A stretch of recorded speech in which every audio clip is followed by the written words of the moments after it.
1789. Le début de la Révolution. Je m'appelle Jean et je vis dans un petit village en France. En 1789, tout a changé dans notre pays. C'était une année pleine de bruit et de colère. Le roi Louis XVI gouvernait la France, mais les gens n'étaient pas contents. Ils avaient faim et étaient pauvres, tandis que les nobles vivaient dans des châteaux magnifiques. Un jour, j'ai entendu parler d'une grande réunion à Paris. On l'appelait les États généraux. Des hommes de tout le pays sont venus pour parler au roi. Ils voulaient que les choses changent. Le roi, lui, ne comprenait pas vraiment notre souffrance. En juillet, quelque chose de très important est arrivé, la prise de la Bastille. C'était une vieille prison à Paris. Les gens pensaient que c'était un symbole du pouvoir du roi. Alors, ils ont décidé de la prendre d'assaut. Tout le village en parlait. Les paysans comme moi commençaient à espérer un avenir meilleur. Les mois suivants, il y a eu beaucoup de peur et de confusion. Les paysans se sont rebellés contre les nobles. C'était le début de la fin pour l'Ancien Régime. Nous ne savions pas encore ce que l'avenir nous réservait, mais une chose était claire. La France ne serait plus jamais la même. 1790. La France se transforme. L'année 1790 fut une année de grands changements en France.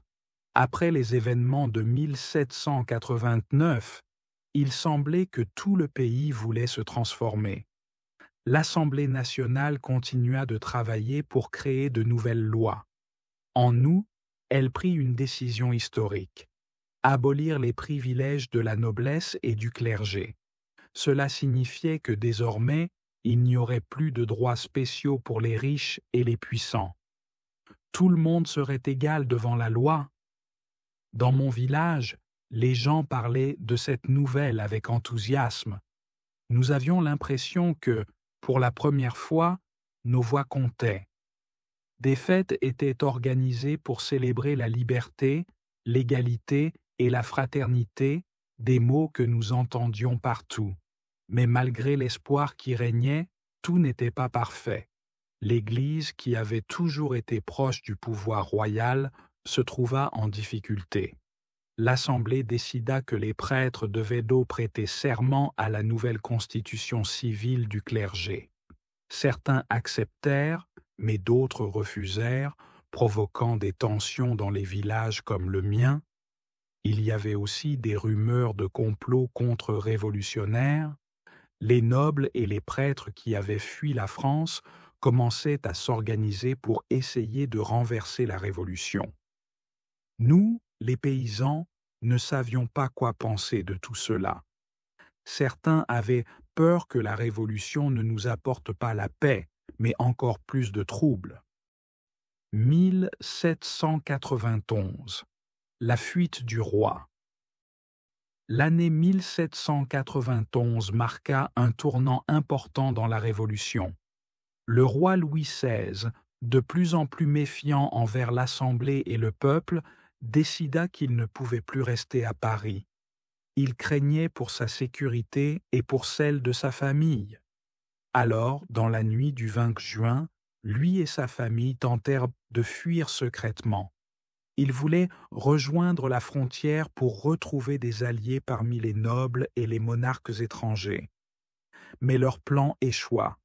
À Varennes, ils furent arrêtés par des soldats. Cette nouvelle provoqua un choc dans tout le pays. Comment le roi pouvait-il fuir son propre peuple? À partir de ce moment-là, beaucoup de Français se sentirent trahis. Le roi, qui devait protéger la nation, avait montré qu'il ne croyait plus en la Révolution.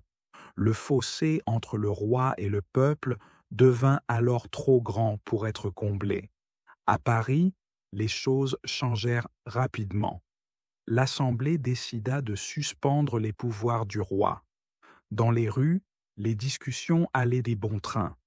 De plus en plus de voix s'élevaient, pour demander l'abolition de la monarchie et la création d'une république. De mon côté, j'étais confus. Nous avions grandi avec un roi, et maintenant il semblait que nous allions vivre sans lui. Qu'allait-il se passer ensuite? 1792. La République est proclamée. En 1792, la situation devint de plus en plus tendue. La guerre éclata entre la France et plusieurs pays européens, dont l'Autriche et la Prusse, qui soutenaient la monarchie et voulaient aider Louis XVI à retrouver son pouvoir. Les soldats français étaient mal préparés, et les premières batailles furent difficiles. Le pays tout entier se préparait à la guerre, mais la révolution continuait à Paris. En août, le peuple de Paris, furieux et fatigué de la trahison du roi, attaqua le palais des Tuileries, où Louis XVI vivait avec sa famille. Le roi fut arrêté et la monarchie fut suspendue. C'était un moment historique. Puis, en septembre, l'Assemblée décida d'aller encore plus loin. Elle proclama la République. Désormais, la France n'avait plus de roi. C'était la fin de plusieurs siècles de monarchie. Dans mon village, nous avons appris cette nouvelle avec une grande surprise. Beaucoup d'entre nous ne comprenaient pas encore ce que cela signifiait. Une France sans roi, c'était inimaginable. Mais l'espoir d'un avenir meilleur, plus juste et plus égal, nous donnait de la force. La République allait-elle vraiment nous apporter la paix? Nous l'espérions. 1793. La mort du roi. L'année 1793 fut une des plus marquantes de la Révolution. Le roi Louis XVI fut jugé pour trahison. Après un long procès, l'Assemblée décida qu'il devait être exécuté. Le 21 janvier, il fut guillotiné sur la place de la Révolution, à Paris. Ce jour-là, tout le pays fut plongé dans un silence pesant. Même si beaucoup de gens voulaient la mort du roi, c'était tout de même un moment terrible. Un roi, représentant de Dieu sur terre, exécuté par son propre peuple, c'était du jamais vu. Mais cette exécution ne mit pas fin aux troubles. Au contraire, la Révolution entra dans une nouvelle phase, encore plus violente. Un homme du nom de Robespierre prit de plus en plus de pouvoir. Il était à la tête du comité de salut public, et il voulait éliminer tous les ennemis de la Révolution. C'est ainsi que commença la période de la terreur. Dans tout le pays, des milliers de personnes furent arrêtées, jugées et souvent guillotinées, parfois pour de simples soupçons. Dans mon village, l'atmosphère était tendue. Nous ne savions plus qui était notre ennemi ou notre ami. Chacun devait faire attention à ce qu'il disait, car une simple parole contre la Révolution pouvait nous envoyer à la guillotine. C'était une époque sombre, et beaucoup de gens vivaient dans la peur. 1794. La fin de la terreur. L'année 1794 fut une année cruciale pour la Révolution. Après plusieurs mois de peur et de violence, la terreur s'intensifia encore. Robespierre, qui dirigeait le comité de salut public, pensait que la Révolution devait se protéger à tout prix. Pour lui, tous ceux qui étaient contre la République, ou même ceux qui doutaient de la Révolution, devaient être éliminés. Des milliers de personnes furent exécutées à Paris et dans d'autres villes. Les prisons étaient pleines de personnes accusées d'être des ennemis de la Révolution. Dans mon village, la peur régnait. Des hommes que je connaissais depuis toujours furent arrêtés pour des raisons parfois floues. Nous ne savions plus à qui faire confiance. Beaucoup de mes voisins étaient fatigués de cette violence, mais personne n'osait parler. Nous vivions tous dans la crainte d'être accusés. Cependant, en juillet 1794, tout changea. Robespierre fut lui-même arrêté par ses anciens alliés. Il pensait qu'il allait trop loin et qu'il devenait un tyran. Le 28 juillet, Robespierre fut guillotiné à son tour, et avec lui, la terreur prit fin. C'était un immense soulagement pour beaucoup de Français. Enfin, nous pouvions espérer un retour à la paix. Mais la France restait en guerre et de nombreux défis nous attendaient encore. 1795. Une nouvelle constitution. Après la fin de la Terreur, la France avait besoin de reconstruire et de retrouver la stabilité. En 1795, une nouvelle constitution fut rédigée. Cette constitution mit en place un nouveau gouvernement appelé le Directoire, composé de 5 hommes qui devaient diriger le pays. Leur rôle était d'assurer l'ordre et de maintenir les acquis de la Révolution sans retomber dans la violence de la terreur. Dans mon village, nous espérions que ce nouveau gouvernement apporterait enfin la paix. Les fêtes révolutionnaires continuaient et les symboles de la République étaient partout. Des drapeaux, des cocardes tricolores et des chants de liberté. Cependant, les difficultés étaient encore nombreuses. La guerre contre les monarchies européennes continuait et les caisses de l'État étaient presque vides. Les paysans, comme moi, souffraient encore de la pauvreté et des mauvaises récoltes. Le pain était toujours cher et beaucoup de gens avaient faim. Le Directoire tenta de calmer les révoltes en distribuant de la nourriture, mais cela ne suffisait pas.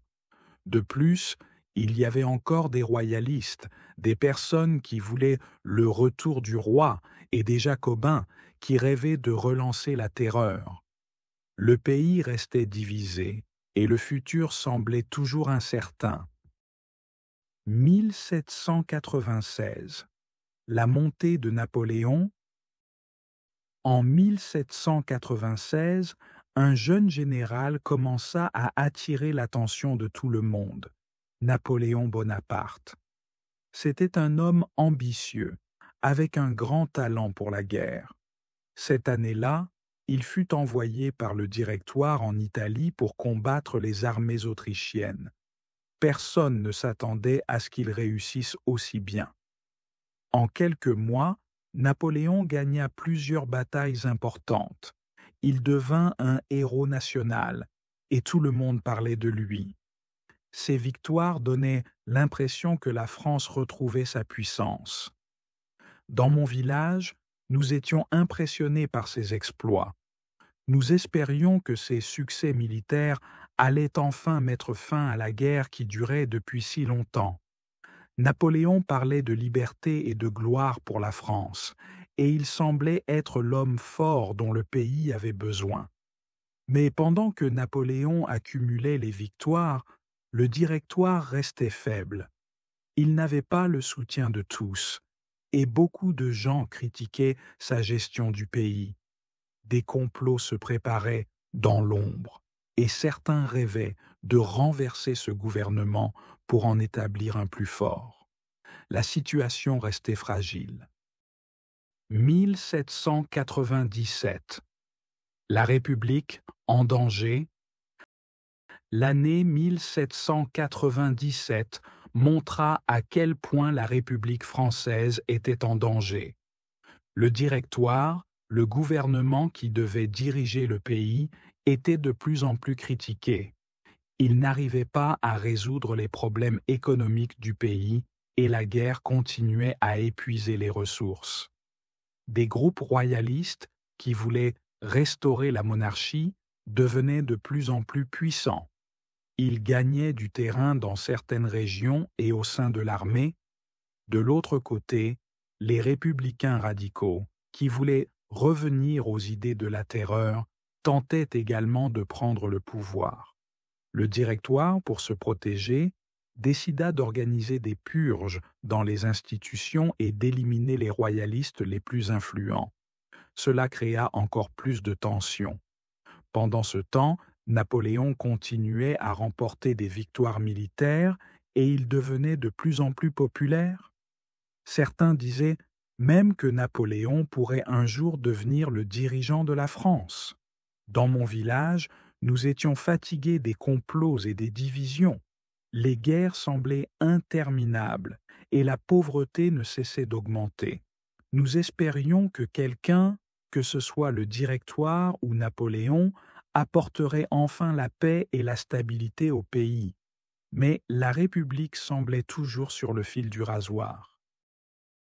1798. Les conquêtes de Napoléon. En 1798, Napoléon Bonaparte continua de conquérir de nouveaux territoires. Cette année-là, il mena une campagne en Égypte, un pays lointain et mystérieux, pour affaiblir les Britanniques.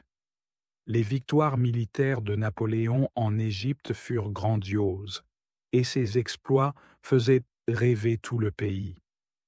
Il rapporta avec lui des trésors et des découvertes scientifiques, ce qui renforça encore sa popularité, mais pendant que Napoléon était en Égypte, la situation en France se dégradait.